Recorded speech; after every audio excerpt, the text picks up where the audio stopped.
पूर्व अर्थमन्त्री जनार्दन शर्मा माथिको छानबिन सीसीटीभी फुटेज रिकभर गर्न प्रहरीको फरेन्सिक ल्याबमा पठाइने विकास निर्माणको कामलाई गुणस्तरीय बनाउन प्रधानमन्त्री शेरबहादुर देउवाको भनाई आपसमा मिल्ने र कांग्रेससँग गठबन्धन कायम राख्ने 5 जना नेताको बैठकको निष्कर्ष कुन कुन नेताले निकाले यस्तो निष्कर्ष यसको बारेमा पुरै जानकारी बाबुरामजीले गठबन्धन कुनै हालतमा छोड्दिन भन्नुभएको छ भन्दै नेकपा माओवादी केन्द्रका अध्यक्ष पुष्पकमल दाहाल प्रचण्डको भनाई कांग्रेससँगको गठबन्धन त्यागेर एकतामा आउन नेकपा एकीकृत समाजवादीलाई नेकपा एमालेका सचिव योगेश भट्टराईको आग्रह चुनाव लक्षित गरेर बेरुजु नदेखाइएको महालेखा परीक्षक टङ्कमणि शर्माको भनाई बेरुजु निरुत्साहित गर्ने योजना बनाउनु पर्ने सांसद खिमलाल भट्टराईको धारणा शहरी योजना र भवन निर्माण सम्बन्धी आधारभूत मापदण्ड निर्माण गर्न सरकारलाई समितिको निर्देशन मन्त्री पदबाट हट्दा पनि हाँसेरै जान्छु भन्दै शहरी विकास मन्त्री मेटमणि चौधरीको दावी छिट्टै सबै प्रदेशमा स्मार्ट लाइसेन्स छपाईको व्यवस्था हुने यातायात मन्त्री मोहम्मद इस्तियाक राईको धारणा मनसुन निष्क्रिय हुँदा गर्मी बढ्यो 1-2 दिनमै वर्षा हुने मौसमविदहरूको भनाई काठमाडौँको महाराजगञ्जमा भूकम्प प्रतिरोधी सुविधा सम्पन्न अपार्टमेन्ट बन्ने काठमाडौँको जोरपाटीमा बोरिङ खन्दा ग्यास निस्कियो रोपेको धान सुक्न थालेपछि बाँकेका किसानहरू समस्यामा कुकुर मार्छु भन्ने वडा अध्यक्षलाई कारवाही गर्न माग पोखरामा गत आर्थिक वर्षमा झण्डै 5 अर्ब राजस्व सङ्कलन सिभिल सहकारीको प्रकरणमा इच्छाराज तामाङ पत्नी पनि पक्राउ परिन् पार्टी प्रवेश गर्न निता ढुङ्गाना र हरिहर अधिकारीलाई रवि लामी छानेको आग्रह हरिहरलाई उम्मेदवार बन्न प्रस्ताव र्याप गायनमा आधारित रियालिटी सो नेपको श्रीपेजका विजेता साइमन विष्टलाई नयाँ मुकुट प्रदान गरियो चलचित्र प्रकाशको ट्रेलर सार्वजनिक नेप्से परिसूचक 16 अङ्कले वृद्धि 2 अर्ब 30 करोडको सेयर कारोबार आइसिसी विश्वकप लिग 2 अन्तर्गत स्कटल्यान्ड भ्रमण गरेर नेपाली राष्ट्रिय क्रिकेट टोली स्वदेश फर्कियो आफूहरूले एक दिवसीय मान्यता नगुमाउने राष्ट्रिय क्रिकेट टोलीका प्रशिक्षक पुबुदु दशानायकको भनाई र समाचारको अन्त्यमा समाचार पार्टी हेल्थ टिप्स अन्तर्गत आज हामी स्वस्थ मुटुका लागि के खानेकुराहरूमा ध्यान दिनु पर्दछ यो विषय जानकारी गराउनेछौँ हामीलाई अन्तिमसम्म हेर्नुहोला। नमस्कार समाचार पार्टी.com को न्यूज बुलेटिनमा यहाँलाई हार्दिक स्वागत छ। म प्रहलाद चन्द्र घिमिरे।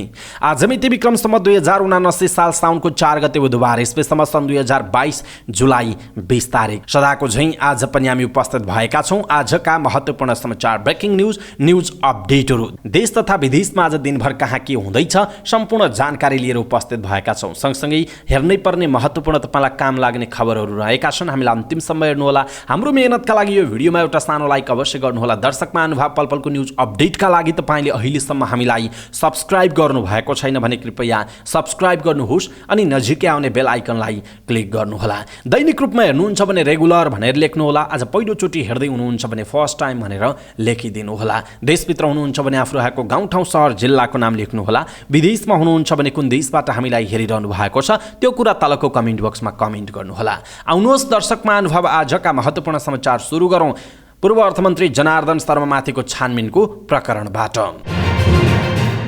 संसदीय विशेष समितिले अर्थ मन्त्रालयको सीसीटीभी फुटेज रिकभर गर्न नेपाल प्रहरी अन्तर्गतको फरेन्सिक ल्याबमा पठाउने भएको छ। बजेट निर्माणमा अनाधिकृत व्यक्तिको प्रवेश गराई करको दर हेरफेर गराएको आरोपमाथि छानबिन गर्न बनेको विशेष समितिले जेठ 14 गते मध्याह्न 12 बजेदेखि 15 गते मध्याह्न 12 बजेसम्मको सीसीटीभी फुटेज उपलब्ध गराउन आग्रह गरेको हो। तर अर्थ मन्त्रालयले सीसीटीभीको हार्ड डिस्क नै पठायो जसमा असारको मात्र फुटेज भेटिएको छ। 13 दिनको मात्र फुटेज रहने र अरू क्रमशः मेटिँदै जाने अर्थ मन्त्रालयले छानबिन समितिलाई जानकारी गराएको छ। समितिले भने यसरी मेटिएको फुटेज कसरी रिकभरी गर्ने भनेर प्रहरीको साइबर ब्युरो र इन्जिनियरिङ अध्ययन संस्थानका विज्ञसँग सुझाव लिएको थियो। विज्ञहरूले डिलिट भएको सीसीटीभी फुटेज रिकभर हार्ड डिस्कको अवस्थामा भर पर्ने भन्दै प्रहरीको फोरेन्सिक ल्याबमा पठाउन सुझाव दिएका थिए। समितिको मंगलबार बसेको बैठकले अर्थ मन्त्रालयको समग्र सीसीटीभी सिस्टमलाई फुटेज रिकभर गर्नका लागि प्रक्रिया पुर्याएर प्रहरीको फोरेन्सिक ल्याबमा पठाउन निर्णय गरेको एक सदस्यले जानकारी दिएका छन्। प्रधानमन्त्री शेरबहादुर देउवाले विकास निर्माणको कामलाई गुणस्तरीय बनाउन सम्बन्धित सबै पक्षलाई निर्देशन दिनुभएको छ। 60औं इन्जिनियर दिवसको अवसर पारेर मङ्गलबार काठमाडौँमा आयोजित एक कार्यक्रममा बोल्दै प्रधानमन्त्री देउवाले सरोकारवालाहरूबीच समन्वय कायम गरी विकास निर्माणको कामलाई गुणस्तरीय बनाउन सम्बन्धित सबै पक्षलाई सचेत गराउनु भएको हो। उहाँले जनताको आवश्यकता अनुसार मुलुकको समृद्धिका लागि पूर्वाधार निर्माणका लागि इन्जिनियरहरूको भूमिका महत्त्वपूर्ण हुने भएकाले उनीहरू थप क्रियाशील भएर आफ्नो काममा लाग्नुपर्ने आवश्यकता समेत औल्याउनुभयो। देशलाई समुन्नत र समृद्ध बनाउन सडक, पुल, पुलिसा, जलविद्युत आयोजना, सूचना प्रविधि लगायतका पूर्वाधारहरूको विकासको आवश्यकता हुने स्पष्ट पार्दै प्रधानमन्त्री देउवाले त्यस काममा इन्जिनियरहरूले आफ्नो पेसालाई थप व्यावसायिक र विशिष्ट बनाउँदै लैजाने विश्वास समेत व्यक्त गर्नुभएको छ। तत्कालीन नेपाल कम्युनिस्ट पार्टी नेकपाको सचिवालयमा रहेका 5 जना नेताहरूबीच पार्टी एकताबारे छलफल भएको छ। माओवादी केन्द्रका अध्यक्ष पुष्पकमल दाहाल प्रचण्ड र नेता नारायण काजी श्रेष्ठ, एकीकृत समाजवादीका अध्यक्ष माधव कुमार नेपाल र झलनाथ खनाल तथा नेकपा एकता राष्ट्रिय अभियानका संयोजक वामदेव गौतम बीच माओवादी संसदीय दलको कार्यालय सिंहदरबारमा छलफल भएको हो।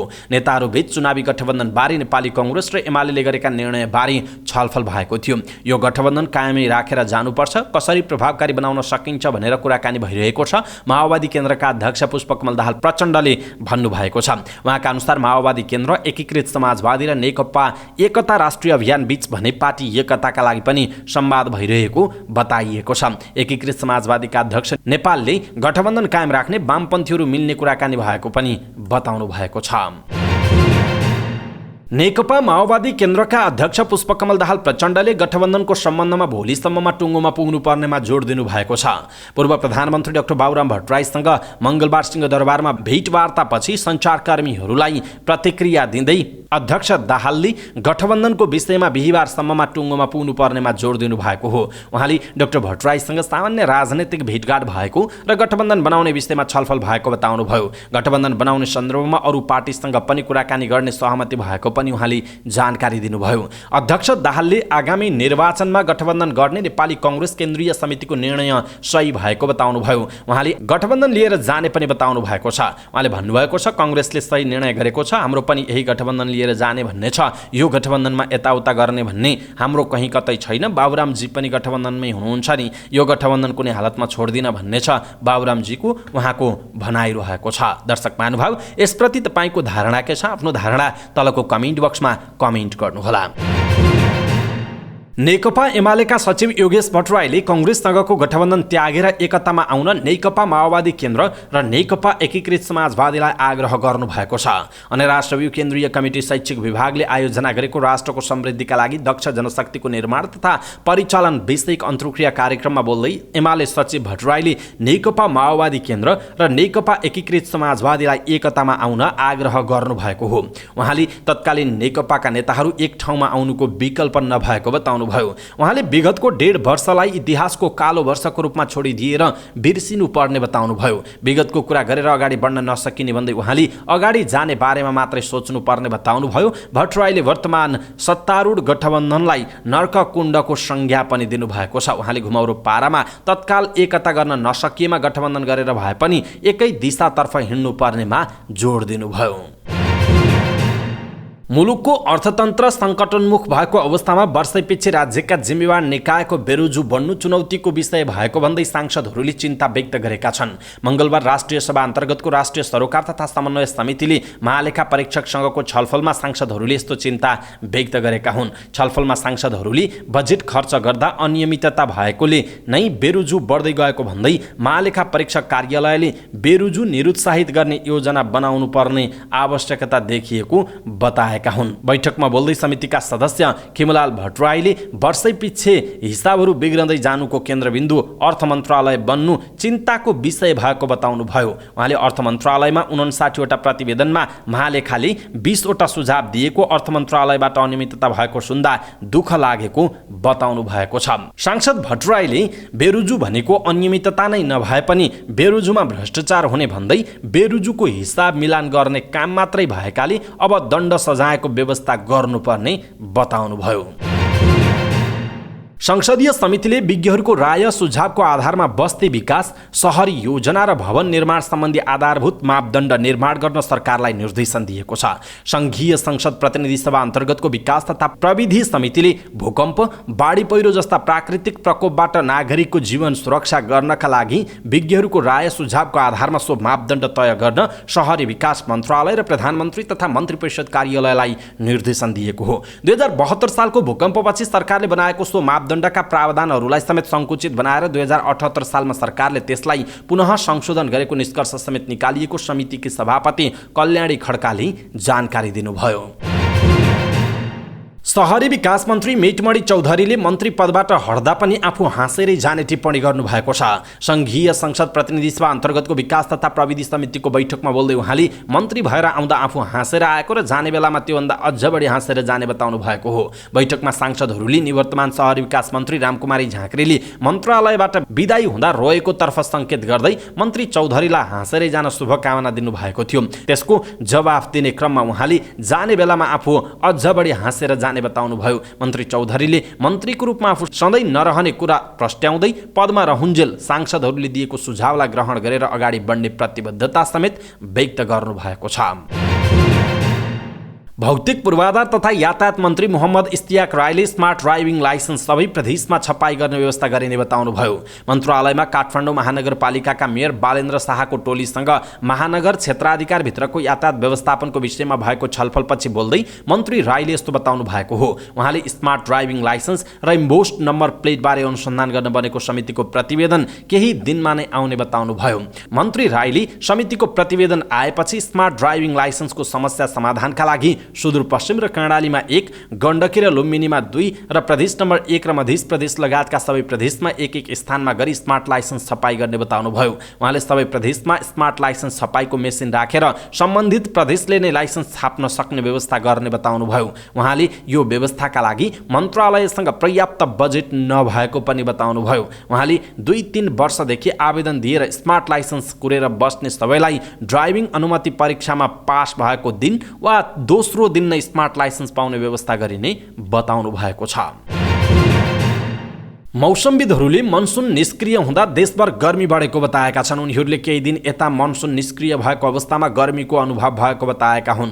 मंगलबार न्युज एजेन्सी नेपालसँग कुराकानी गर्दै जल तथा मौसम विज्ञान विभाग जलवायु शाखाकी मौसमविद विभूति पोखरेलले हाल देशको विभिन्न भागहरूमा तापक्रम बढी अत्याधिक गर्मी हुनु स्वाभाविक रहेको बताउनुभयो। मनसुन निष्क्रिय भएको अवस्थामा गर्मीको अनुभव भएको उहाँको भनाइ छ। उहाँले मनसुन न्यून चापीय रेखा 1-2 दिनभित्रै माथि आउने र वर्षा हुन सुरु हुन साथ गर्मी हटेर जाने बताउनु भएको छ। काठमाडौँको महाराजगञ्जमा भूकम्प प्रतिरोधी सुविधा सम्पन्न अपार्टमेन्ट बन्ने भएको छ। सुरक्षित र सुविधा सम्पन्न आवासीय सेवा उपलब्ध गराउने उद्देश्यले अपार्टमेन्ट निर्माण गर्न लागेको कर्मा रेसिडेन्स निर्माण टिमले जनाएको छ। व्यवसायिक कर्मा तेन्जिङको लगानीमा निर्माण हुन लागेको अपार्टमेन्ट अबको 3 वर्षमा पूरा काम सकिनेछ। कार्यक्रममा बोल्दै व्यवसायी तेन्जिङले सुरक्षा र बलियो भवनको पर्याय बन्ने गरेर अपार्टमेन्ट बनाउने बताउनुभयो। उहाँले 2015 को भूकम्पपछि भूकम्प प्रतिरोधी भवनको पहिलो भवन भएको बताउनुभयो। 2.5 बीकेएच र 3.5 बीकेएच अपार्टमेन्ट रहने कर्मा रेसिडेन्समा प्राइभेट गार्डनको समेत सुविधा उपलब्ध हुनेछ। उहाँले अन्य सुविधामा हरेक समयमा हट वाटर, निरन्तर विद्युतको सुविधा, 240 भन्दा बढी सवारी साधन parking space, high speed elevator, swimming pool, gym र sauna, jogging track, meditation yoga deck, त्यस्तै गरी बालबालिकाका लागि खेल्ने क्षेत्र, मन्दिर लगायतका सुविधा पनि रहने बताउनुभयो। उहाँले भवन निर्माण सकिदासम्म 6 अर्ब रुपैयाँ लागत पुग्न सक्ने बताउनु भएको छ। काठमाडौँको जोरपाटी नजिकै बोरिङ खन्ने क्रममा ग्यास निस्किएको छ। जोरपाटीबाट सुन्दरी जल जाने बाटोमा रहेको सन्तवीर लामाको घरमा बोरिङ खन्ने क्रममा लेदोसहित पानी र ग्यास निस्किएको हो। स्थानीय नगेन्द्र प्रसाद दाहालका अनुसार 300 फिट जति खनेपछि 81 विस्फोट भई लेदोसहित ग्यासको मुस्लो निस्किएको हो। हिजो बिहान 10 बजेदेखि पाइपबाट ग्यासको मुस्लो निस्किएको उनले बताएका छन्। अहिले उक्त ठाउँमा ग्यासको जस्तो गन्ध फैलिएको दाहालको भनाइ छ। ग्यासको मुस्लो 3 तला माथिसम्म पुगेको पनि उनले बताएका छन्। छेउछाउका घरमा धुलाम्मे भएको छ। बाटोमा राखेका मोटरसाइकल पनि ग्यासबाट निस्किएको धुलोले धुलाम्मे भएका थिए। स्थानीय निर्मल अर्यालका अनुसार घटनाको वास्तविकता पत्ता लगाउनका लागि खानी तथा भूगर्भ विभागका अधिकारीहरूलाई बोलाइएर अनुसन्धान सुरु भएको बताइएको छ। प्रहरीले घटनास्थल वरपर सुरक्षा दिएर सर्वसाधारणलाई आवत जावतमा रोक लगाएको छ। आकाशे पानी नपरेपछि बाँकेमा रोपेको धान सुक्न थालेको छ। साउनको पहिलो हप्ता सकिन लाग्दा पनि वर्षा नभएपछि बाँकी जानकीका किसानहरू ढलको पानी सिँचाइ गरेर धान रोप्न बाध्य भएका हुन्। बाँकी जिल्लाको कुल क्षेत्रफलको 36,500 हेक्टरमा धान खेती गरिन्छ। तर यो वर्ष समयमा पानी नपर्दा असारको अन्तिमसम्म 40% मात्र धान रोपाई भएको कृषि ज्ञान केन्द्र बाँकेले जनाएको छ। किसानहरूले यो वर्ष मलखाद नपाएको गुनासो गरिरहेका बेला आकाशे पानी नपरेपछि रोपेको केही धान पनि सुक्न थालेको छ। असार महिनाभर धान रोप्ने गरी वर्षात नभएपछि ब्याडमा रहेका धानको बिउदेखि जेनतेन गरी रोपेको धान पनि सुक्न थालेको बताइएको छ।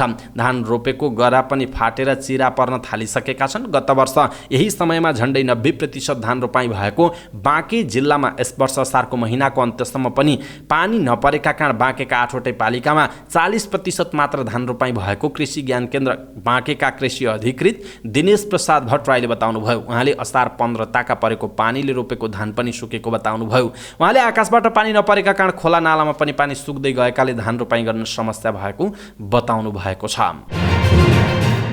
काठमाडौँ महानगरपालिकाका एकजना जनप्रतिनिधिले कुकुर मार्ने अभिव्यक्ति दिएपछि उनको चर्को आलोचना सुरु भएको छ। पशु अधिकार कर्मीहरूले यस्तो अभिव्यक्ति दिने जनप्रतिनिधिलाई कारबाही हुनुपर्ने आवाज उठाएका छन्। असहाय गाई बाख्रा संरक्षण अभियानले विज्ञप्ति नै जारी गरेर कुकुर मार्छु भन्ने अभिव्यक्ति दिने जनप्रतिनिधिलाई कारबाही गर्न माग गरेको छ। काठमाडौँ महानगरपालिका वडा नम्बर 30 का वडा अध्यक्ष दलबहादुर कार्कीले कार्यपालिका बैठकमै कुकुर मार्ने अभिव्यक्ति दिनुभएको थियो। उहाँले भन्नुभएको थियो, बजारमा कुकुर मार्ने औषधि खोजिरहेको थिएँ, बजारमा औषधि नै छैन। औषधि पाएको भए 2500 कुकुर एकैपटक मार्ने थिएँ। म पहिला पनि कुकुर मारेको मान्छे पनि हो, उहाँको भनाइ छ। अभियानका अध्यक्ष उत्तम पुडासैनीले जारी गरेको विज्ञप्तिमा भनिएको छ, काठमाडौँ महानगरपालिका जस्तो गरिमामय संस्थाका एकजना वडा अध्यक्षले कुकुर मार्ने जुन अभिव्यक्ति सार्वजनिक रूपमा दिनुभयो त्यसले उहाँको सोच र हैसियतलाई छत्ताछुल्ल मात्र बनाइदिएको छैन, अन्तर्राष्ट्रिय जगतमा हाम्रो शिर निहुरिएको छ। यो धरती मान्छेको मात्र होइन, सबै प्राणीको साझा वासस्थान हो। संसार 21औं शताब्दीको सोचमा मग्न भइरहँदा हामी उही 16औं शताब्दीको पुरातन सोचमा रुमलिएका छौँ, पुडासैनीले भन्नुभयो। अनगिन्ती पीडालाई सहन गर्दै धेरै अर्थमा मान्छेको सहयात्री र रक्षकका रूपमा आफ्नो ख्याति आर्जन गरेका अबुध कुकुरहरूको उचित व्यवस्थापन र उनीहरूको सम्मानजनक जीवनयापनको बदलामा उनीहरूलाई मार्ने सोच पाखण्डपनको पराकाष्ठ भएको पनि उहाँको भनाइ छ। विगतमा कुकुर मारेको तथ्यलाई गौरवका रूपमा प्रस्तुत गर्ने वडा अध्यक्षको असंसदीय अभिव्यक्तिप्रति खेद व्यक्त गर्दै उहाँले यस्ता व्यक्ति जनप्रतिनिधिका रूपमा रहिरहनु राष्ट्रकै लागि लज्जाको विषय भएको बताउनुभयो। घृणात्मक अभिव्यक्ति, हत्या र हिंसा जस्ता क्रियाकलापको वकालत आफैमा अपराध कर्म भएको र दण्डनीय रहेको भन्दै उहाँले त्यस्ता व्यक्तिमाथि कारबाही हुनुपर्ने माग राख्नुभयो। आन्तरिक राजस्व कार्यालय पोखराले गत आर्थिक वर्षमा 4 अर्ब 88 करोड रुपैयाँ राजस्व सङ्कलन गरेको छ। गत आर्थिक वर्ष 2078-79 मा कुल 5 अर्ब 10 करोड रुपैयाँ राजस्व सङ्कलन गर्ने लक्ष्य रहेकोमा कार्यालयले लक्ष्य नजिक 96% राजस्व सङ्कलन गरेको उल्लेख गरेको छ। कार्यालयले आर्थिक वर्ष 2077-78 मा 4 अर्ब 40 करोड रुपैयाँ मात्र राजस्व सङ्कलन गरेको थियो। अघिल्लो आर्थिक वर्षभन्दा यो आर्थिक वर्ष राजस्व सङ्कलन बढेको छ। पोखरा आन्तरिक राजस्व कार्यालयका प्रमुख रमेश शर्माले आर्थिक वर्ष 2078-79 मा आयकर 106%, घर बहाल कर 122%, ब्याज कर 73%, मूल्य अभिवृद्धि कर 85%, अन्तःशुल्क कर 69%, स्वास्थ्य 177 र शिक्षातर्फ 4% गरी जम्मा 96% राजस्व सङ्कलन भएको बताउनुभयो। उहाँले मूल्य अभिवृद्धि कर भने लक्ष्यअनुसार सङ्कलन हुन नसकेको बताउनु भएको छ। सिभिल सेभिङ एन्ड क्रेडिट सहकारी संस्थाका पूर्व अध्यक्ष इच्छाराज तामाङकी श्रीमती सृजना साक्य तामाङ पक्राउ परेकी छिन्। ठगी सम्बन्धी कसुरमा फरार रहेकी तामाङलाई प्रहरीको केन्द्रीय अनुसन्धान ब्युरो CIB ले मङ्गलबार काठमाडौँबाट पक्राउ गरेको हो। साक्य संस्थामा लेखा समिति सदस्य रहनु भएको थियो। CIB का SP श्याम कुमार महतोका अनुसार सिभिल सहकारीमा भएको 5 अर्ब बढी ठगीमा साक्य सहित 12 जना प्रतिवादी थिए। त्यही कसुरमा फरार रहेकोमा उनलाई पक्राउ गरिएको महतोले बताउनु बताउनुभयो। सहकारीबाट ठगिएको भन्दै 1530 बचतकर्ताले प्रहरी कहाँ किटानी जारी दिएका थिए। त्यसका आधारमा पूर्व सांसद समेत रहेका तामाङ र केशवलाल श्रेष्ठलाई पूर्वपक्षका लागि थुनामा पठाउन अदालतले आदेश दिएको छ। राष्ट्रिय स्वतन्त्र पार्टीका सभापति रवि लामिछानेले कलाकार जोडी निता ढुङ्गाना र हरिहर अधिकारीलाई आफ्नो पार्टी प्रवेश गर्न आग्रह गरेका छन्। शनिबार राष्ट्रिय स्वतन्त्र पार्टीको कार्यालयमा भएको छलफलमा लामिछानेले निता र हरिहरलाई पार्टी प्रवेश गर्न प्रस्ताव राखेको बताइएको छ। अभिनेत्री निताले लामिछानेले दल प्रवेश गर्न आफूहरूलाई प्रस्ताव गरेको बताएकी छिन्। हामी छलफलमा बसेका हौँ, प्रस्ताव आएको हो उहाँबाट। सबैले पत्याउने खालका मान्छेहरू हामीलाई चाहिएको छ। अब युवाहरू आउनु पर्यो भन्ने हिसाबको रविदाईको कुरा भयो। छलफलपछि निताले भनिन्, ती कुराहरूलाई सकारात्मक हिसाबले सोचिराखेका छौँ, छलफलमा छौँ। अहिलेसम्म कन्फर्म भएको छैन, हामी सल्लाहमै छौँ। स्रोतका अनुसार उक्त छलफलमा काठमाडौँको कुनै संसदीय निर्वाचन क्षेत्रबाट पार्टीको उम्मेद्वार बन्न रविले हरिहरलाई प्रस्ताव गरेका थिए। तर भेटमा सहभागी निताले चाहिँ यसबारे विस्तृत नखुलाएको उल्लेख छ। ज्योतिषै समेत रहेका हरिहरले रवि लामिछानेको पार्टी कार्यालयको वास्तुशास्त्र समेत हेरिदिएका थिए। यसै महिना विवाह गरेका निता र हरिहरले नयाँ फिल्म ह्रस्व दीर्घ निर्माण पनि गर्दैछन्। र्याप गायनमा आधारित रियालिटी शो नेपपको श्रीपेजका विजेतालाई श्रीपेज मुकुट प्रदान गरिएको छ। मंगलबार काठमाडौँ महानगरपालिकाका मेयर बालेन्द्र शाह बालेनले नेपपका विजेता साइमन बेस्ट भाइबर साइमनलाई नेपपको श्रीपेज प्रदान गर्नुभयो। शोका जज समेत रहनुभएका मेयर शाहले पञ्चधातुबाट निर्मित मुकुट प्रदान गर्नुभएको हो। यसअघि ग्रान्ड फिनालेकै दिन प्रदान गरिएको श्रीपेज विवादमा परेपछि नयाँ निर्माण गरेर विजेतालाई प्रदान गरिएको छ। यसअघिको मुकुटप्रति बौद्ध धर्मगुरुहरू आपत्ति जनाएपछि फिर्ता गरिएको थियो।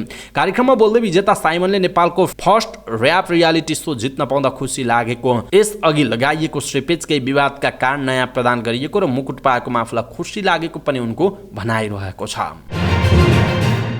नेपाली चलचित्र प्रकाशको ट्रेलर सार्वजनिक भएको छ। मंगलबार काठमाडौँमा एक कार्यक्रमका बीच ट्रेलर सार्वजनिक गरिएको हो। आगामी भदौ 10 गते प्रदर्शन मिति तोकेको फिल्म प्रकाशमा नायक प्रदीप खड्कासँगै नायिका दिया मास्केको मुख्य अभिनय छ। दिनेश राउतको निर्देशनमा तयार फिल्मले एक युवाले शिक्षक बन्न गर्ने सङ्घर्षको कथा प्रस्तुत गरेको छ। विकास सुवेदीको लेखन रहेको फिल्मले माओवादी युद्धमा सहभागी बेपत्ता परिवारको कथा देखाउँछ, जहाँ आमा र छोराको इमोसन प्रस्तुत गरिएको छ। समाज, राजनीति, पारिवारिक द्वन्द्वकै सेरोफेरोमा प्रकाशको कथा र यात्रा छ। ट्रेलर सार्वजनिक पछि सञ्चारकर्मीहरूसँग बोल्दै नायक प्रदीप खड्काले प्रकाश फिल्मसँगै आफ्नो कलाकारितामा नयाँ जन्म भएको बताएका छन्। उनले फिल्म सफल भएपछिको दिनमा झनै काम गर्नका लागि प्रेरणा मिल्ने बताएका छन्। त्यस्तै नायिका दिया मास्केले प्रकाश फिल्ममा सीताको भूमिका आफ्नो जीवनकै महत्त्वपूर्ण रहेको बताएकी छिन्। उनले अहिलेसम्म गरेको पात्रमा सबैभन्दा राम्रो र चुनौतीको पात्र रहेको बताएकी छिन्। अब आर्थिक समाचार। नयाँ आर्थिक वर्ष सुरु भएपछि लगातार तेस्रो कारोबारको दिन पनि शेयर बजारमा वृद्धि भएको छ। साताको तेस्रो कारोबारको दिन मंगलबार नेप्से 16.20 अङ्क 0.80% बढेर 2045.63 बिन्दुमा पुगेर रोकिएको छ। मंगलबार नेप्सेसँगै सबै उपसूचकमा वृद्धि भएको छ। वित्त कम्पनी उपसूचक सर्वाधिक 2.7% वृद्धि हुँदा लघुवित्त उपसूचक 1.85% वृद्धि भएको छ। नेप्सेसँगै कारोबार रकम पनि बढेको छ। सोमबार 1 अर्ब 31 करोड 30 लाखको कारोबार भएको बजारमा मंगलबार 57,13,248 किता शेयर किनबेच हुँदा 2 अर्ब 29 करोड 93 लाखको कारोबार भएको छ। कारोबारमा आएका मध्ये शिवम सिमेन्ट लिमिटेडको 15 करोड 98 लाखको कारोबार भएको छ। यस्तै एभरेस्ट बैंकको 10 करोड 5 लाख र हिमालयन डिस्टिलरीको 8 करोड 48 लाखको कारोबार भएको छ। मंगलबार धेरै मूल्य बढ्नेमा इमर्जिङ नेपाल लिमिटेड रहेको छ। कम्पनीको शेयर मूल्य 8.01% ले वृद्धि भएको छ। गणपति लघुवित्तको शेयर मूल्य 6.94% बढेको छ। यता सिभिल बैंक डिभेन्चर 2088 को मूल्य 7.75% गिरावट भएको छ।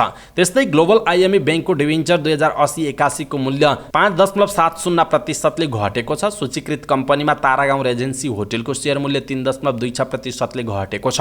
कारोबार अवधिभर 180 कम्पनीको शेयर कारोबार भएकोमा 146 कम्पनीको शेयर मूल्य बढेको छ।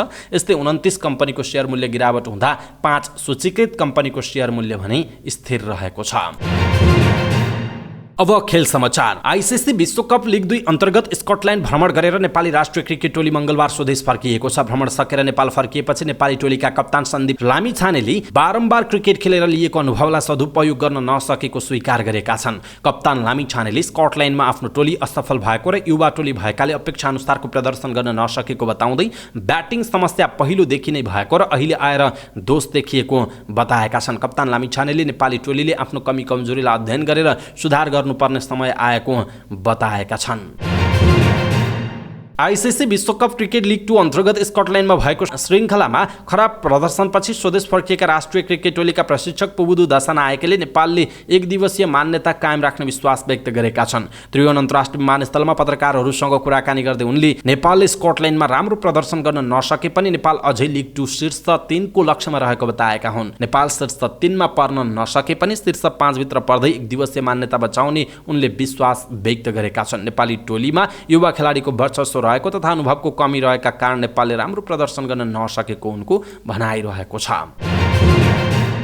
समाचार पार्टी न्यूज बुलेटिनमा पालो भएको छ समाचार पार्टी हेल्थ टिप्स। हामीले दैनिक रूपमा एउटा रोग अथवा एउटा विषयमा स्वास्थ्यसँग सम्बन्धित केही सचेतना अथवा जानकारी दिँदै आएका छौँ। आज हामी स्वस्थ मुटुका लागि के खानुपर्छ त भन्ने विषयवस्तुमा जानकारी दिनेछौँ। हामीलाई अन्तिमसम्म हेर्नुहोला। हाम्रो यो प्रयास तपाईँलाई कस्तो लाग्छ त्यो कुरा तलको कमेन्ट बक्समा कमेन्ट गर्नुहोला र सबै नेपालीहरू माझ पुर्याउनका लागि यो भिडियोलाई सक्दो सेयर गर्न नबिर्सिनुहोला। स्वस्थ मुटुका लागि खानुपर्ने खानेकुराहरू पहिलो हो हरियो सागपात।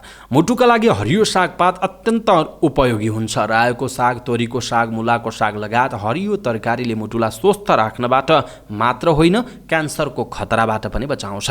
यस्ता सागपातमा बोसो क्यालोरी अत्यन्त कम हुन्छ, फाइबर अत्यन्त धेरै हुन्छ, त्यस्तै folic acid, magnesium, calcium, potassium पनि हुने भएकाले मुटुलाई स्वस्थ राख्न सागपात धेरै खानुपर्छ। दैनिक सागपात खानाले मुटुको समस्या हुने सम्भावना 11% घट्दछ। अर्को हो गहुँ, जौ र दाल। गहुँबाट बन्ने खानाका परिकार तथा जौबाट बनाइने ओट्स मुटुका लागि अत्यन्त स्वस्थवर्धक हुन्छ। यस्ता खानेकुरा खानाले शरीरमा भएको LDL खराब कोलेस्ट्रोल हट्छ। ब्रेकफास्टमा यस्ता खानेकुरा खाँदा मुटुका समस्याबाट बच्न सकिन्छ। त्यस्तै कोदो, मासको दाल लगायतका खानेकुराले पनि ब्लड प्रेसर घटाउन सहयोग गर्दछ। अर्को हो सोयाबिन। रातो मासुको सट्टा सोयाबिनको सेवन बढी गर्नाले हाम्रो शरीरले धेरै फाइदा पाउँछ। सोयाबिन विभिन्न तरिकामा अहिले बजारमा सहजै पाइन्छ। शरीरको बोसो पगाल्न पनि यसले सहयोग गर्ने गर्दछ। अर्को हो ओलिभको तेल। मुटु स्वस्थ राख्न ओलिभको तेलले पनि सहयोग गर्छ। शरीरबाट LDL हटाउन यसले ठूलो भूमिका खेल्छ। मोनोअनस्याचुरेटेड बोसो हुने भएकाले मुटुलाई ओलिभको तेलले स्वस्थ राख्न सहयोग गर्दछ। त्यस्तै अर्को हो गोलभेडा।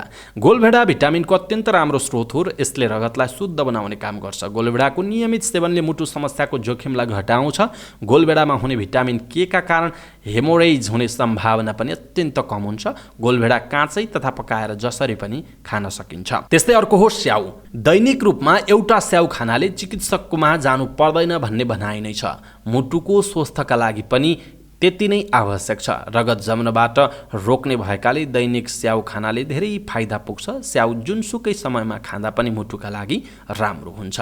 र अर्को हो रेड वाइन। रेसभेराट्रोल नामको एन्टिअक्सिडेन्ट हुने भएकाले रेड वाइन मुटुका लागि फाइदाजनक हुन्छ। समय समयमा ठिक्क मात्रामा रेड वाइन खाने हो भने मुटुको स्वास्थ्य राम्रो हुने विश्लेषकहरू बताउँछन्। अन्य पेय पदार्थमा चिनीको मात्रा बढी हुन्छ, तर रेड वाइनमा फ्लेभोनोइड्स हुने भएकाले मुटुका लागि यो फाइदाजनक हुन्छ। दर्शक महानुभाव, आज हामीले यहाँहरूलाई मुटु स्वस्थ राख्नका लागि के खानुपर्छ भन्ने विषयवस्तुमा जानकारी दियौँ। तपाईँलाई कस्तो लाग्यो आफ्नो धारणा तलको कमेन्ट बक्समा कमेन्ट गर्नुहोला र स्वास्थ्यसँग सम्बन्धित जानकारी सबै माझ पुर्याउनु जरुरी छ। त्यसकारण आफ्नो फेसबुक, ट्विटर लगायतका सामाजिक सञ्जालमा यहाँहरूले यो भिडियोलाई सक्दो सेयर गर्न नबिर्सिनुहोला।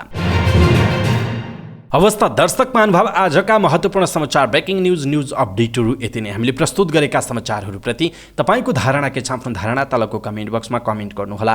हाम्रो मेहनतका लागि यो भिडियोमा एउटा सानो लाइक अवश्य गर्नुहोला। दर्शक महानुभाव, पलपलको न्युज अपडेटका लागि हाम्रो च्यानललाई तपाईँले अहिलेसम्म सब्स्क्राइब गर्नुभएको छैन भने कृपया सब्स्क्राइब गर्नुहोस् अनि नजिकै आउने बेल आइकनलाई क्लिक गर्नुहोला। पलपलको न्युज अपडेटका साथ फेरि हाम्रो भेट हुनेछ। तपाईँ समाचार पार्टी हेर्दै गर्नुहोस्। नमस्कार।